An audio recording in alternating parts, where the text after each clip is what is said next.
सुनसान जंगल, दूर जंगल के भीतर से तेज तेज गुर्राते जानवरों की आवाज, बारिश का मौसम और उमड़ते घुमड़ते बादल। चारों तरफ अजीब सा सन्नाटा छाया हुआ था कि अचानक बीच जंगल में एक जोरदार सी चीज चमकी और चारों तरफ एक तेज उजाला हो गया। ये पश्चिम बंगाल के एक बियाबान इलाका था जहाँ ये चमक उभरी थी। इतने में अचानक इस चमक को देखकर किसी 25-26 साल के लड़के ने फट से अपनी आंखें खोली। वो जंगल के ही एक ऊंचे स्थान पर बैठा हुआ था। ऊंचा लंबा कद, सांवला रंग, हल्के से लंबे बाल जो हवा में उड़ते तो कुछ उसके माथे पर फैले हुए थे। उसका पूरा वेशभूषा बहुत ही साधारण सा था, किंतु फिर भी न जाने उसका व्यक्तित्व इतना रहस्यमय क्यों लग रहा था। और उसके पूरे व्यक्तित्व में सबसे अजीब थी उसकी वो आंखें, बिल्कुल हरी आंखें, दूसरों से बिल्कुल अलग। वो एक ऊंचे टीले नुमा स्थान पर बिल्कुल अकेला बैठा हुआ था जब एकाएक उसे जंगल में वो अजीब सी चमक दिखी और वो आगे कुछ सोचता कि अचानक उसके कानों में एक तेज भयानक चीख पड़ी।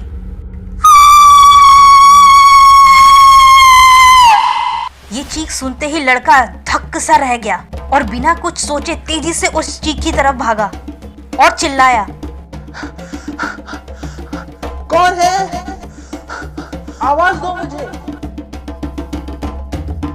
पर दूर से कहीं इस वर्षा के बन में भीगे जमीन पर केवल तेज तेज कुछ पैरों की आवाज के दौड़ने के अलावा कुछ भी सुनाई नहीं दे रहा था। इधर वो लड़का बिल्कुल निडर सा जंगल में दौड़े जा रहा था कि अचानक उसे जंगल के एक पेड़ के ओर से किसी के पैरों की आवाज सुनाई दी और वो तुरंत उस दिशा में आगे बढ़ा। कौन है? सामने आओ, सामने आओ। मैं आपको बचाने आया हूँ। मैं कोई बदमाश नहीं हूँ। सामने आओ, सामने। इतना कहने के बाद ही अचानक लड़के को तेजी से कोई दौड़ती हुई अपनी तरफ आती दिखी और उसको देखकर तो वो लड़का अवाक ही रह गया। यहाँ तक कि वो ये देखना तक भूल गया कि उसके पीछे कुछ पैर तेजी से उसकी तरफ बढ़े चले आ रहे थे, बल्कि भाग रहे थे। गोरा दूध सा रंग, तीखे तीखे नैन नक्श, वो लाल चटक साड़ी में दमकता शरीर, बड़ी बड़ी आंखें और बेहद आकर्षक यौवना शरीर लेकर वो तेजी से उसकी तरफ बढ़ी चली आ रही थी और हवा में उसका आंचल बुरी तरह से उड़ रहा था। वो लड़का अभी भी उसे अवाक होकर देख रहा था कि अचानक वो आकर तेजी से उसके सीने से टकराई और पल के आधे समय में उसके पीछे जाकर छुप गई। इधर वो लड़का उस धक्के से संभला भी नहीं था कि अचानक उसकी आंखें बड़ी हो गई, कारण सामने एक भयानक काले तेंदुओं का झुंड, जिन्हें दुनिया का सबसे भयानक शिकारी माना जाता है, वो तेजी से उस लड़की के ऊपर उछल जो कि फिलहाल उस लड़की के पीछे। ये देखकर वो लड़की जोर से चीखी, नहीं! पर उस लड़के के सामने आते ही कुछ अजीब सी घटना घटी। वो हवा में ही स्थिर हो गए और वो लड़का अजीब तरीके से उन बाघों के आंखों में आंखें मिलाए देख रहा था। एक पल को ये घटना घटी ही थी कि अचानक सारे बाघ इधर उधर छिटक गए, जिससे कुछ तो घायल भी हो गए। लड़की डर गई थी, कारण दुनिया जानती थी कि घायल शेर कितना भयानक होता है। पर नहीं, वो बाघ तुरंत उठ खड़े हुए और पीछे मुड़कर तेजी से भागते हुए जंगल में समा गए। ये देखकर लड़की भी हैरान रह गई और उसने अपनी सांसें समेटते हुए अटकती आवाज में, कौन हो आप? उस लड़के ने बिना उसकी तरफ मुड़े अभी भी सामने की तरफ देखते हुए, शास्त्र पोर्शु बाग जी। ये सुनकर लड़की ने बिल्कुल अनजान सा भाव दिखाया जो कि अपेक्षित था। पर जब उसने देखा कि पोर्शु अभी भी उसे नजरअंदाज कर रहा था तो अचानक उसके चेहरे पर अजीब सी मुस्कान तैर गई और अभी भी उसके हाथ में थमा हुआ पोर्शु का कंधा जोर से भींच लिया गया और तभी अचानक जोर से बादल गरजे और देखते ही देखते मूसलाधार बारिश शुरू हो गई। ये देखते ही लड़की अजीब तरीके से कसमसाई और इधर उधर देखने लगी और जल्द ही उसके भाव समझते हुए पोर्शु, घबराओ नहीं, जल्दी चलो मेरे साथ, जो भी आपका नाम है। वो लड़की तेजी से उसके पीछे की तरफ बढ़ते हुए, जी मेरा नाम चंद्रिका नाम है मेरा। पोर्शु ने हाँ में सिर हिलाया और लगभग दौड़ते हुए आगे बढ़ने लगा तथा उस लड़की से, वैसे क्या मैं पूछ सकता हूँ, आप ये दुल्हन सी सजी इतनी कम उम्र की लड़की इस बियाबान जंगल में क्या कर रही हैं?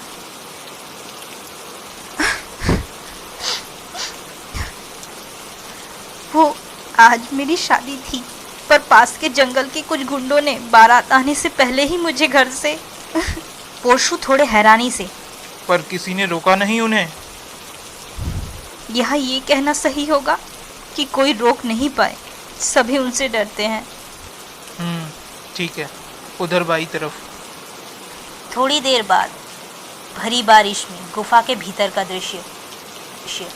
अब वो लड़की गुफा के भीतर की तरफ खड़ी बारिश का दृश्य देख रही थी और पोर्शु उससे काफ़ी दूर गुफा के बिल्कुल मुहाने के सामने खड़ा था। हैरानी की बात थी कि ना जाने क्यों, पर आज अचानक उसे अपने बचपन के प्यार पारोमिता की बहुत याद आ रही थी। शायद उस लड़की का आकर्षण सोचने लायक था, कारण जो पोर्शु के भयानक इतिहास को जानता है वो ये अवश्य समझेगा कि उस लड़के को आकर्षित करना मुश्किल ही नहीं नामुमकिन था। इधर पोर्शु उस आकर्षण के कारण उससे दूर रहने के लिए उससे काफ़ी दूरी बनाए खड़ा था और उसका चेहरा भी उसने उस टक्कर के बाद एक बार भी अब तक नहीं देखा था। इतने में लड़की सकुचाई हुई। वैसे बहुत खुशकिस्मत होगी आपकी प्रेमिका, जिसको आपके जैसा रक्षक प्यार करने वाला मिला। आपके होते तो उन्हें कोई खरोच भी नहीं आ सकती। ये सुनते ही पोर्शु का चेहरा अचानक से गंभीर हो गया और आंखें बिल्कुल सर्द। उसने कस के अपनी मुट्ठी भींच ली। आवश्यक नहीं जो हर बार दिखे वो सच हो। और ये सुनकर अजीब से भावों के साथ लड़की चलकर थोड़ा और उसके पास जाकर खड़ी हो गई। जी मैं समझी नहीं। मैं ये कहना चाहता हूँ कि आप गलत समझ रही हैं। जी आपका मतलब? क्योंकि रक्षा तो दूर, मैंने इन्हीं हाथों से उसके सर को उसके शरीर से काट फेंका था। इधर लड़की ये सुनते ही जैसे अपने जगह में जम गई थी। उसकी रीढ़ की हड्डी में अजीब सी सिहरन दौड़ी। थोड़ी देर तक वो अवाक सी चुप खड़ी रही। फिर थोड़ा संभलने के बाद वो वैसे मुझे कहना तो नहीं चाहिए, पर अवश्य उसने ऐसा कुछ गलत किया कि आपका ये करना ज़रूरी हो गया। ये सुनकर आज पहली बार पोर्शु के चेहरे का भाव बदला। वो बिल्कुल हैरान रह गया।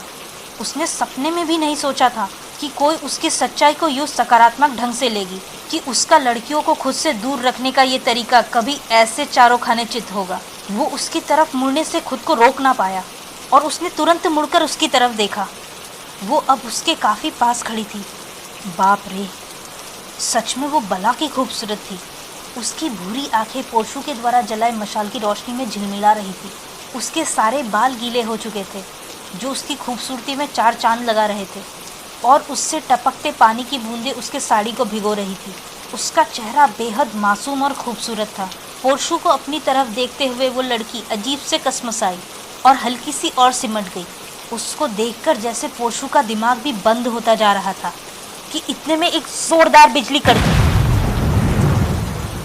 और एक तेज आवाज करती हुई वो बिजली जंगल के एक बड़े से पेड़ पर आकर गिरी। ये देखते ही चंद्रिका डर से बुरी तरह चीखी और डर के मारे वो जोर से आकर पोर्शु के सीने से आ लगी। इधर ऐसा होते ही पोर्शु को अपने शरीर पर भयानक सा झटका लगा। उसे उस लड़की की सांसें साफ अपने सीने पर महसूस हो रही थी।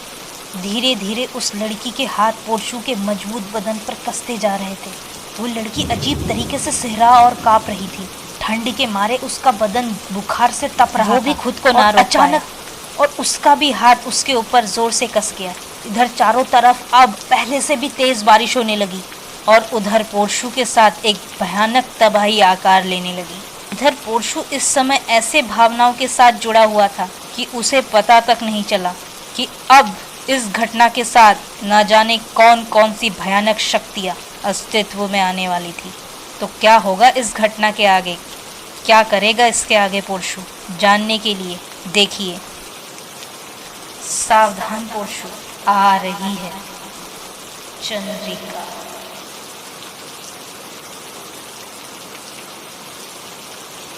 हे गाइस, वेलकम बैक। कैसे हो आप सब? मुझे पता है आप लोगों को मुझसे बहुत शिकायत है क्योंकि मैं बहुत ही ज़्यादा लेट हूँ। तो चलो, अब देर आए सुस्त आए, स्टोरी स्टार्ट हो गई है। अब हर हफ्ते आएगी। अब बहुत लोगों को क्यूरोसिटी होगी कि आखिर पोर्शु का किरदार इतना दमदार क्यों है। जो कि पहले से पोर्शु के किरदार को नहीं जानते हैं, वो प्लीज़ प्रतिलिपि पे जाकर रहस्यमयी पिंडी नामक स्टोरी को पढ़े और साथ में मिश्र भी ज़रूर पढ़े, क्योंकि इस स्टोरी में मिश्र के भी कुछ तो ऐसे अंश है जो शायद आ सकते हैं और मुझे पता है मेरा अपना स्टाइल आप लोगों को बहुत पसंद आता है, इसलिए मैंने सोचा कि क्यों ना इस बार अपने स्टाइल में ही कुछ किया जाए। तो आप प्लीज़ स्टोरी देखिए और लाइक ज़रूर छोड़ के जाइए मेरे लिए, कमेंट करिए जैसे कि अक्सर लोग करते हैं। जैसे स्टाइलिश कितना अच्छा कमेंट करती है, मनोज सर करते हैं, दीपक जी करते हैं, और सीमा मैम करती हैं, महाकाली और विशेष, कितना अच्छा अच्छा कमेंट करते हैं ना ये लोग, वो भी ढेर सारा। और अगर इतना सारा नहीं करना चाहते तो कम से कम एक तो करो। तो मैंने अपने हाथ खड़े कर दिए, अब हर हफ्ते मिलते रहेंगे, मैंने सजा भुगत ली है। तो अब आप लोग भी अपना ध्यान रखिए और प्लीज़ कहानी के साथ बने रहिए। और शायद लड़कियों को बोलने की ज़रूरत नहीं है क्योंकि उनका तो फेवरेट पोर्शन आ चुका है स्टोरी में। तो अब तो हाँ लड़कियों, कमेंट ज़रूर करना। तो चलो अब मिलते हैं नेक्स्ट वीक, तब तक के लिए सभी अपना ध्यान रखें और बाय बाय।